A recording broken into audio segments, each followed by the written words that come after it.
أشهد أن لا إله إلا الله وحده لا شريك له وأشهد أن محمدا عبده ورسوله أما بعد فأعوذ بالله من الشيطان الرجيم بسم الله الرحمن الرحيم الحمد لله رب العالمين الرحمن الرحيم مالك يوم الدين إياك نعبد وإياك نستعين اهدنا الصراط المستقيم صراط الذين أنعمت عليهم غير المغضوب عليهم ولا الضالين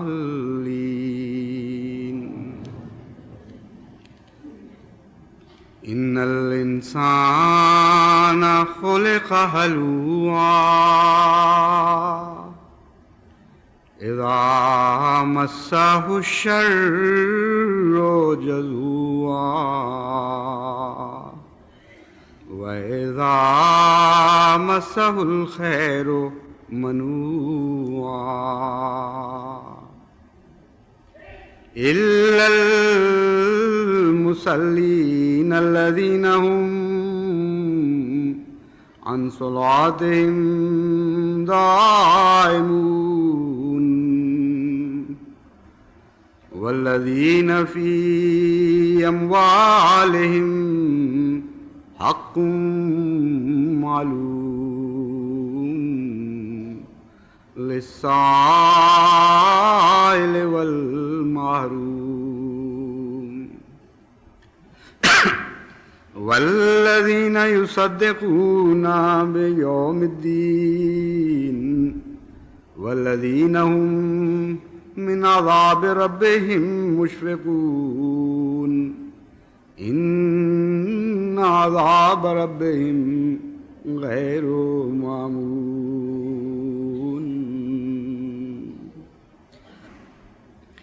قرآن کریم کی تذکیر کے رنگ بھی نرالے ہیں، انوکھے اور بہت پیارے، اور کوئی ایک پہلو بھی انسانی فطرت کا ایسا نہیں جس کی طرف توجہ دلا کر انسان کی اصلاح ممکن ہو اور قرآن کریم نے اس کی طرف توجہ نہ دلائی ہو۔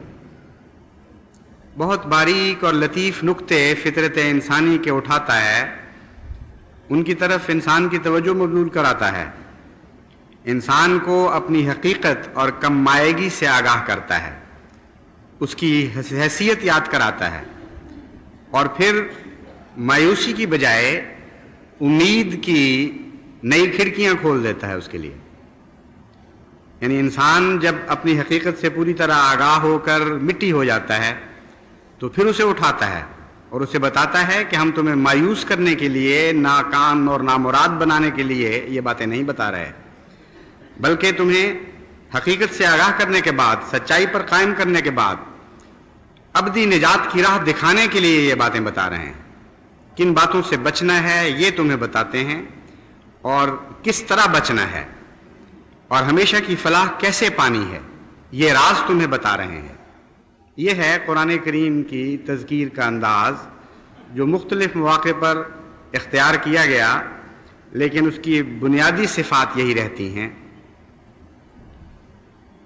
یہ آیات جو میں نے آپ کے سامنے تلاوت کی ہیں، یہ سورہ المعارج سے لی گئی ہیں۔ 20 تا 29 آیات میں نے آپ کے سامنے تلاوت کی ہیں.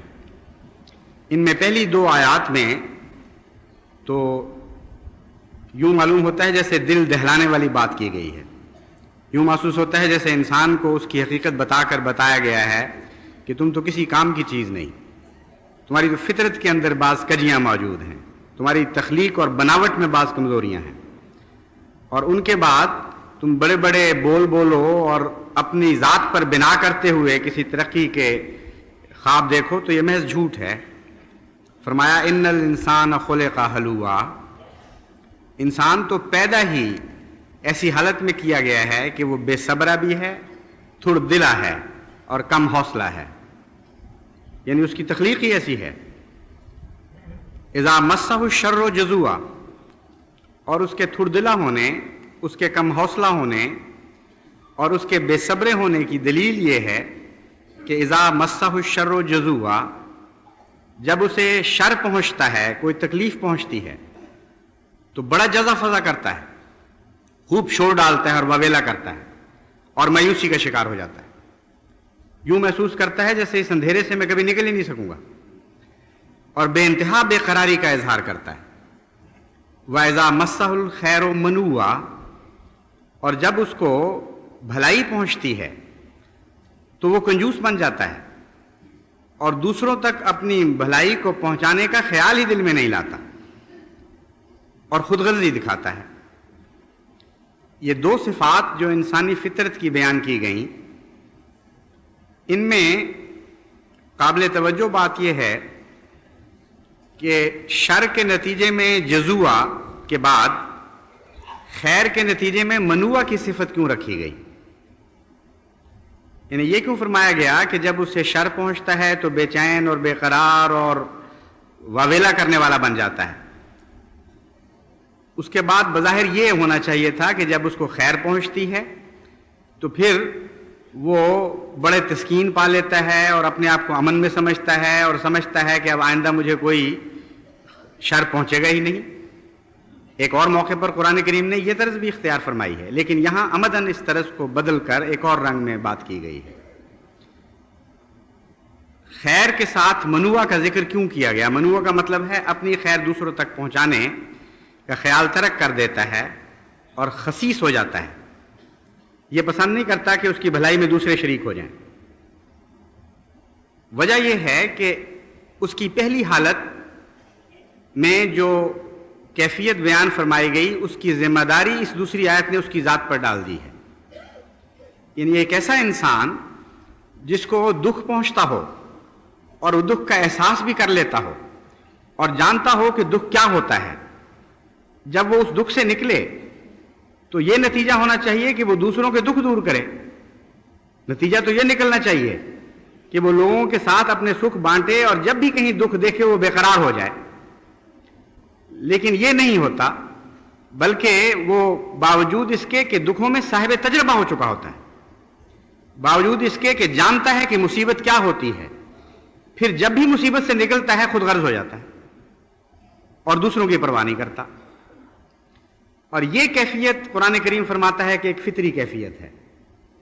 یعنی جانور اسی طرح پیدا کیے گئے ہیں، ہر قسم کے وہ یہی حرکتیں کرتے ہیں.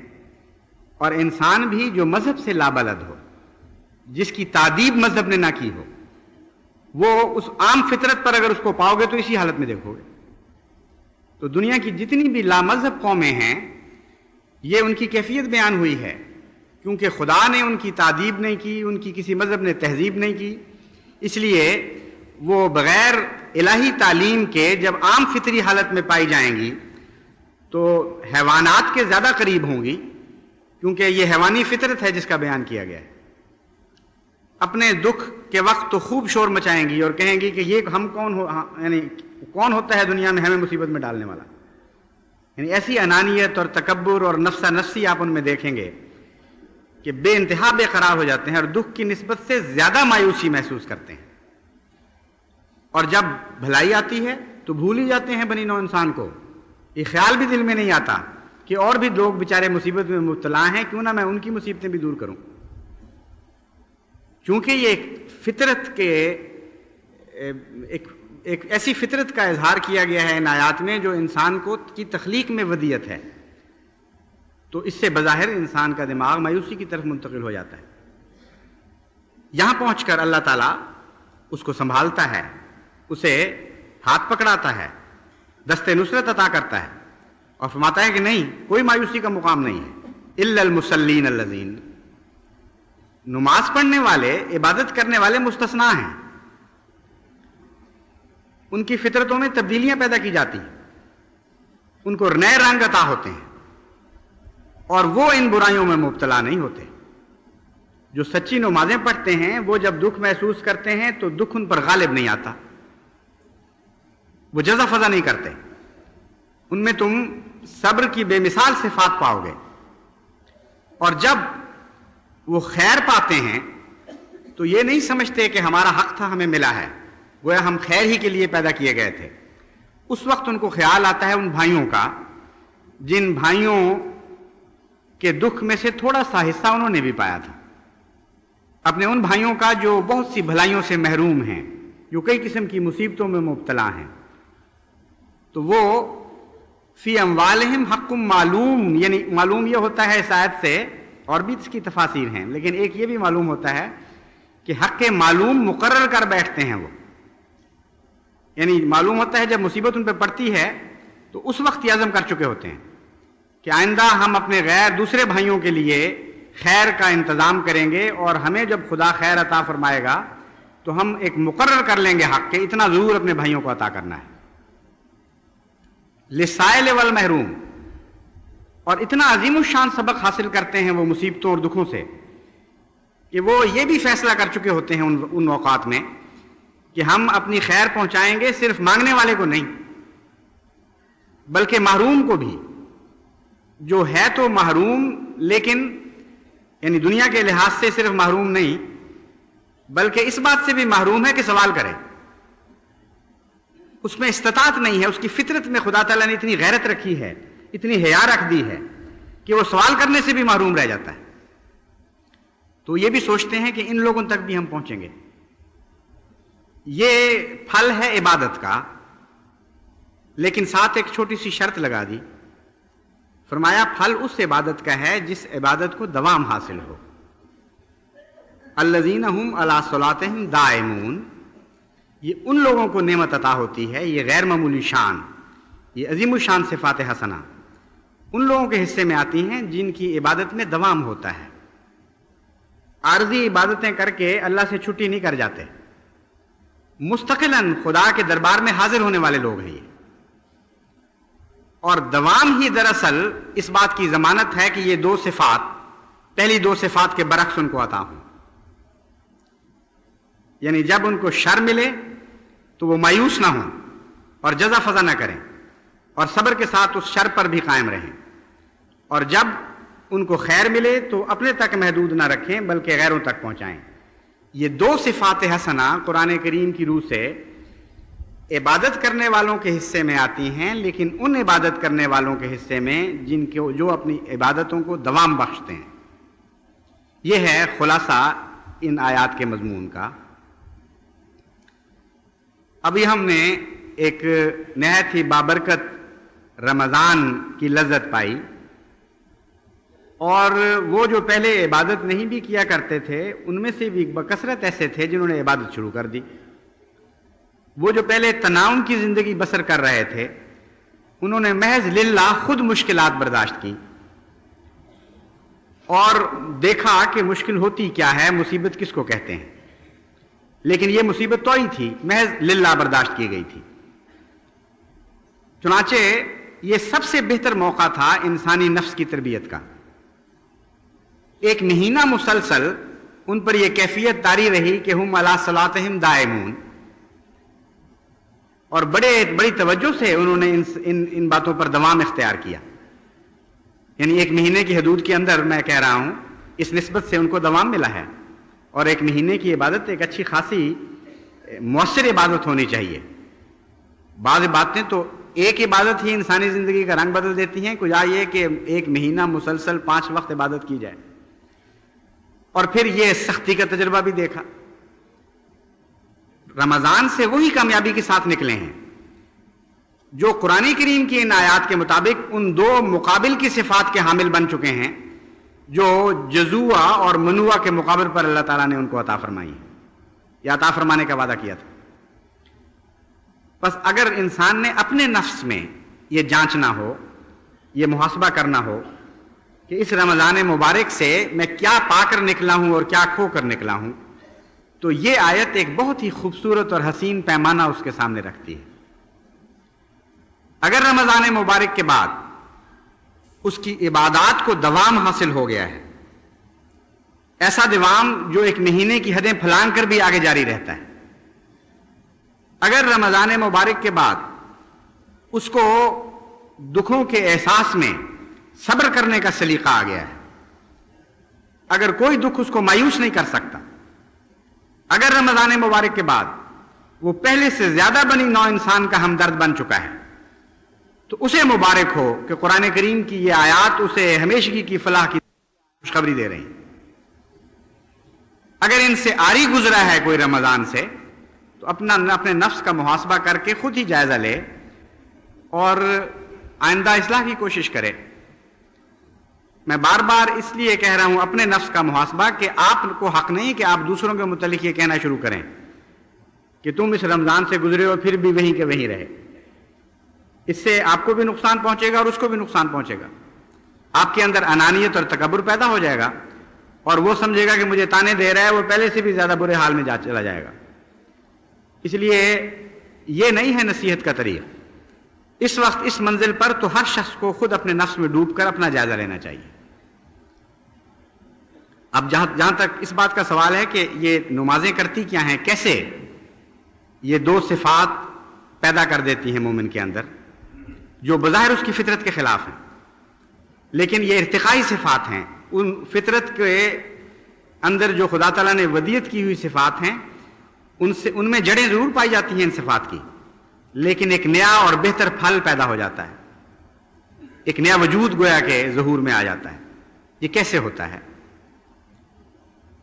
مختصراً گرمی کی وجہ سے میں آج خیال تھا بالکل مختصر کروں خطبے کو، لیکن پھر بھی لمبی بات ہو گئی. قرآن کریم کی آیات کو سمجھانے کے لیے اس لیے زیادہ تفصیل سے بات کرنی پڑتی ہے کہ بہت سے ہم میں ایسے ہیں جو کلیتاً نابلد ہیں، عربی سے بھی قرآن کریم سے بھی تلاوت بھی کرتے ہیں تو سمجھ نہیں آتی، اس لیے ایسے کمزوروں کا خیال کر کے زیادہ تفصیل سے بات کرنی پڑتی ہے. بہرحال عبادت کا کیا تعلق ہے، وہ کیسے انسانی فطرت کی کمزوریوں کو دور کر کے ان کو خوبیوں میں بدلتی ہے، یہ میں آپ کو بتاتا ہوں. یہ کوئی دعویٰ نہیں ہے بلکہ ایک گہری حقیقت اور ایک ٹھوس فلسفہ ہے اس کے اندر. ایک ایسا شخص جو خدا کی عبادت کرتا ہے، جب اس پر مصیبت نازل ہوتی ہے تو ایک رستہ اس کے لیے کھلا ہے دعا کے ذریعے مصیبت کو حل کروانے کا. وہ یہ جانتے ہوئے بھی کہ میں کلیتاً بے بس اور کمزور انسان ہوں، کوئی میری پیش جا ہی نہیں سکتی، یہ جانتے ہوئے بھی کہ یہ معاملہ اتنا حد سے گزر چکا ہے کہ ساری دنیا کے ڈاکٹر اس مرض کو شفا نہیں بخش سکتے، ساری دنیا کے مسائل حل کرنے والے کوئی حل تجویز نہیں کر سکتے میری مصیبت کا. اس کا یہ احساس رکھتے ہوئے بھی وہ یہ بھی جانتا ہے کہ میرا خدا قادر مطلق ہے، وہ دعاؤں کو سننے والا ہے، وہ ناممکن کو ممکن میں بدل سکتا ہے، وہ کسی حالت میں بھی مایوس نہیں ہو سکتا. یعنی ایسا کامل یقین دعا پر ہو جس قوم کو کہ ایک ایسی قادر مطلق ہستی سے میرا رابطہ قائم کر رہی ہے دعا اور عبادت کہ جو ہر چیز پر قادر ہے، ہر مشکل کو آسانی میں بدل سکتا ہے، ہر دکھ کو سکھ میں تبدیل کر سکتا ہے. ایسا آدمی سوائے اس کے کہ پاگل ہو جائے وہ مایوس نہیں ہو سکتا. اور یہاں پاگلوں کی بات ہی نہیں ہو رہی. عام انسان جو عبادت کا حق ادا کر رہا ہو اور عبادت کے مفہوم کو سمجھتا ہو، اس کے لیے کسی وقت بھی کوئی مایوسی کی جگہ نہیں. دوسرا اس کا پہلو ہے جزا فضا کرنا. وہ اس لیے اس حالت میں نہیں پڑتا کہ وہ اس رب سے تعلق عبادت کے ذریعے اس کو اللہ کا پیار عطا کر دیتا ہے اور اللہ کی رضا پر راضی رہنا بھی سکھا دیتا ہے. گویا عبادت ایک مصیبت زدہ مومن کے لیے دوہری رحمت کا پیغام لاتی ہے۔ عبادت کے وقت جب وہ خدا سے مانگتا ہے تو اس شرط کے ساتھ تو نہیں مانگتا کہ مجھے دے نہیں تو میں تجھ سے روٹھ جاؤں گا، ایسی دعا تو اس کے منہ پر واپس ماری جائے گی اور قبول نہیں ہوگی۔ وہ تو یہ عرض کرتا ہے کہ اے میرے اللہ میری مشکلوں کو دور فرما، میرے دکھوں کو آسانیوں میں بدل دے، میں تجھ سے التجا کرتا ہوں، تیری عبادت کرتا ہوں۔ لیکن یہ میری طرف سے کوئی دھمکی نہیں ہے، میری طرف سے کوئی زور نہیں ہے، تو مالک ہے اور میں بندہ اور غلام ہوں، تو عطا کر دے گا تو میں راضی رہوں گا، نہ عطا کرے گا تب بھی میں راضی رہوں گا۔ یہ ایک طبی نتیجہ ہے معقول اور صاحب فہم انسان کی دعا کا۔ وجہ یہ ہے کہ اس کے سوا چارہ ہی کوئی نہیں اس کے لیے۔ ایک مومن کی، دعا کرنے والی مومن کی ایک عام دنیا میں اگر مثال دی جائے تو ایسی بنتی ہے جیسے کہتے ہیں ایک نوکر اپنے مالک سے تنخواہ کا مطالبہ کرنا چاہتا تھا لیکن اس کو حوصلہ نہیں پڑتا تھا بیچارے کو۔ مالک بڑا جابر تھا اور نوکر کہتا تھا کہ میں نے تنخواہ کا مطالبہ کرنا ہے، میں کیا کروں، پیش نہیں جاتی، ڈر بہت لگتا ہے۔ تو کسی نے اس کو سمجھایا کہ اس طرح نہیں مانگی جائے گی تنخواہ، تم مونچھیں بڑھاؤ اور اپنے اندر ذرا روب داب پیدا کرو اور پھر مونچھوں کو تیل لگا کر اور بل دے دے کر اونچا کرو، اور پھر مالک سے اس طرح مانگنا جا کر کہ بل دیتے ہوئے، تاؤ دیتے ہوئے مونچھ کو کہنا کہ آپ میری تنخواہ بڑھاتے ہیں کہ نہیں، بڑھائیں ورنہ۔ تو اتنی سی بات سن کر ہی مالک ڈر جائے گا اور تمہاری تنخواہ بڑھا دے گا۔ چنانچہ اس نے بیچارے نے مونچھیں پالی، تیل ویل ملا ان کو اور بل دے دے کر اونچا بھی کیا۔ جب وہ مالک کے سامنے پہنچا اور مونچھ کو تاؤ دیتے ہوئے اس نے کہا کہ حضور والا آپ میری تنخواہ بڑھاتے ہیں کہ نہیں، بڑھائیں ورنہ، تو مالک نے جو اس سے مونچھ سے زیادہ طاقتور تھا اس نے بڑے جلال سے اس سے پوچھا کہ کیا بکواس کر رہے ہو، بتاؤ ورنہ کیا کرو گے؟ اس نے کہا ورنہ حضور میں مونچھ نیچی کروں گا اور جس طرح آپ فرمائیں گے راضی رہ جاؤں گا، اس کے سوا میرے پیش کس بات، میری پیش ہی نہیں جا سکتی۔ اس نے کہا بہت اچھا، پھر کوئی تنخواہ نہیں بڑھتی۔ اللہ سے مانگنے والے اس طرح تو مانگ نہیں سکتے، اور اگر مانگیں گے تو لازماً مونچھیں نیچی کرنی پڑیں گی۔ اس لیے معقول آدمی جانتا ہے کہ جہاں پیش ہی نہیں جا سکتی، کچھ چل ہی نہیں سکتی اپنی، وہاں سلیقے سے کیوں نہ بات کریں، مونچھ بڑھا کر بات کرنے کی کیا ضرورت ہے؟ پہلے یہ کہیں کہ اے اللہ ہم تو عاجز بندے ہیں، ہماری پیش ہی کچھ نہیں جاتی، کوئی بس نہیں ہے، بالکل بے حیثیت اور ناکارہ لوگ ہیں، جو کچھ عطا کیا ہے تو نے عطا کیا ہے، یہ بھی عطا کر دے تو تیرا احسان ہے، نہیں عطا کرے گا تو ہم راضی رہیں گے تیری ذات پر۔ ہم ان لوگوں میں سے نہیں ہیں جو نہ عطا ہونے پر روٹھ جایا کرتے ہیں، روٹنے کی جگہ بھی تو کوئی نہیں ہے، جائیں تو جائیں گے کہاں؟ حضرت مسلم موعود کہتے ہیں کہ میں تیرا در چھوڑ کر جاؤں کہاں، چین دل آرام جہاں پاؤں کہاں۔ تو وہ یہ عرض کرتے ہیں کہ تیرا در چھوڑنے کا تصور ہی کوئی نہیں کر سکتے ہم، اور اگر چھوڑیں گے تو پہلے حال سے بھی بدتر ہو جائیں گے، جو کچھ میسر ہے یہ بھی نہیں رہے گا۔ اس کیفیت سے جو دعا کر رہا ہو اس کے لیے جزا فضا کا کون سا موقع رہ جاتا ہے؟ وہ تو مانگتے ہوئے خود اپنی حیثیت کو بھی پہچان رہا ہوتا ہے اور عرض یہ کر رہا ہوتا ہے کہ اے خدا راضی برضا میں نے ہر حال میں رہنا ہے۔ چنانچہ حضرت مسلم موعود نے ہی اس مضمون کو ایک اور شعر میں بھی بیان فرمایا ہے۔ اب کہتے ہیں کہ ہو فضل تیرا یا رب یا کوئی ابتلا ہو، راضی ہیں ہم اسی میں جس میں تیری رضا۔ مانگتے تو یہی رہیں گے ہمیشہ ہم بندے جو ہوئے مانگنے والے کہ اللہ ابتلا دور فرما دے، ابتلا دور فرما دے، فضل کر فضل کر، لیکن خدا گواہ ہے، تو گواہ ہے ہمارے آقا کہ جب اگر تو نے فضل نہ کیا اور یہی فیصلہ کیا کہ ابتلا رہے گا تو تب بھی ہم راضی رہیں گے۔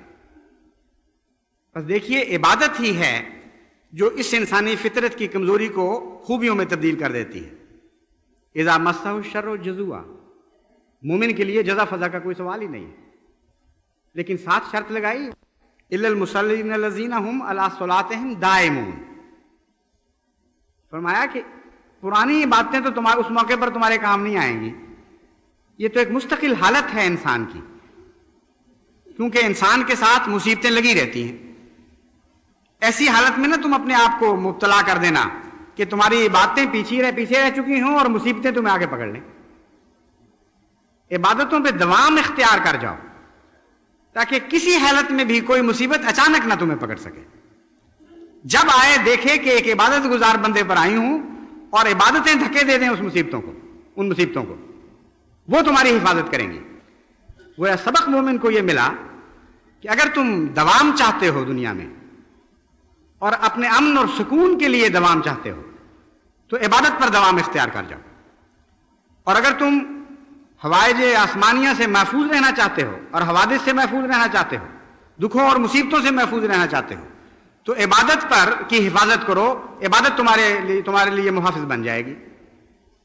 یہ مضمون ہے جو قرآن کریم یہاں بیان فرما رہا ہے.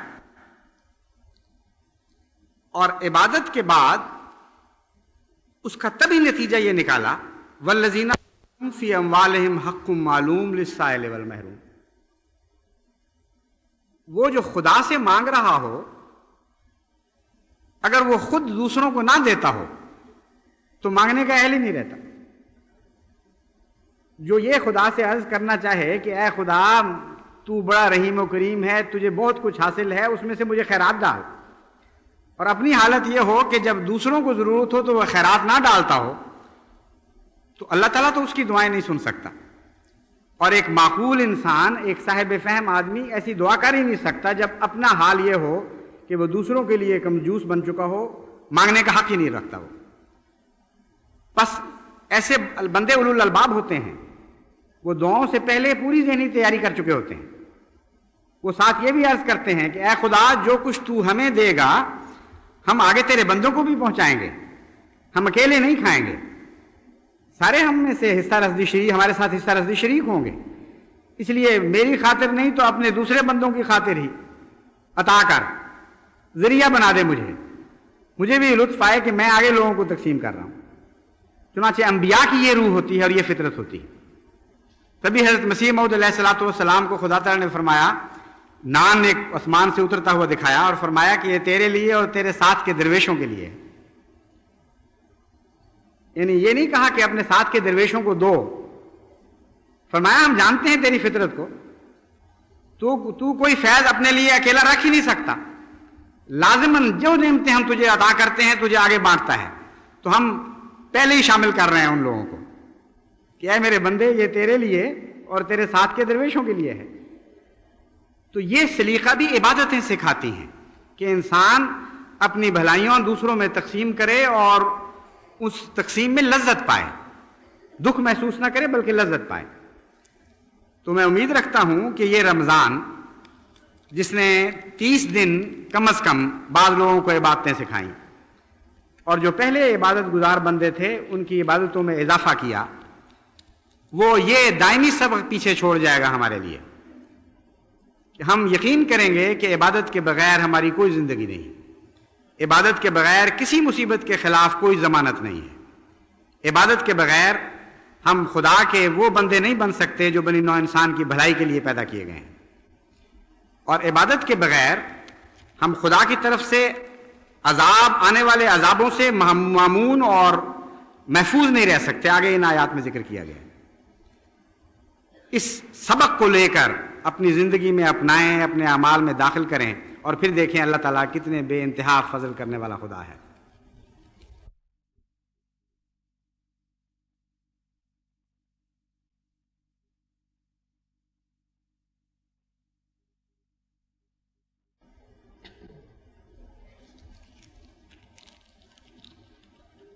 الحمدللہ نحمدہ ونستعینہ ونستغفرہ ونؤمن بہ ونتوکل علیہ ونعوذ باللہ من شرور انفسنا ومن سیئات اعمالنا من یہدہ اللہ فلا مضل لہ ومن يضلله فلا هادي له ونشهد أن لا إله إلا الله وحده لا شريك له ونشهد أن محمدا عبده ورسوله عباد الله رحمكم الله إن الله يأمر بالعدل والإحسان وإيتاء ذي القربى وينهى عن الفحشاء والمنكر والبغي يعظكم لعلكم تذكرون اذكروا الله يذكركم وادعوه يستجب لكم ولذكر الله أكبر